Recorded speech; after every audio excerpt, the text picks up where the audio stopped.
Personally, I'm very concerned when a line comes down and stays alive on the ground at Larnax Castle for 2 days, or falls down in the backyard of a house where I can see the toys of little children in Upper Brockville for 7 hours. And in fact, one fell to the ground there and there was so much energy dissipated it turned the ground to glass.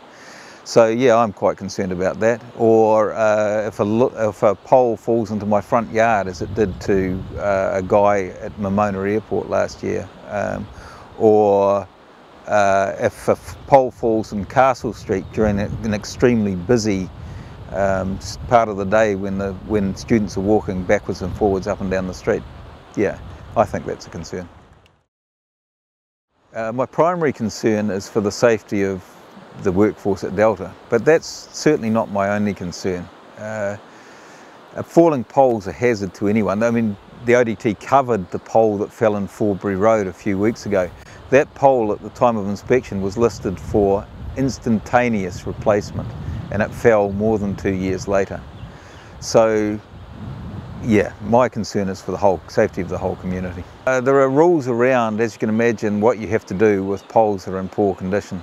And those rules say that if a pole is not fit for actual load, it could collapse just because it wants to collapse, then you've got 3 months to replace it.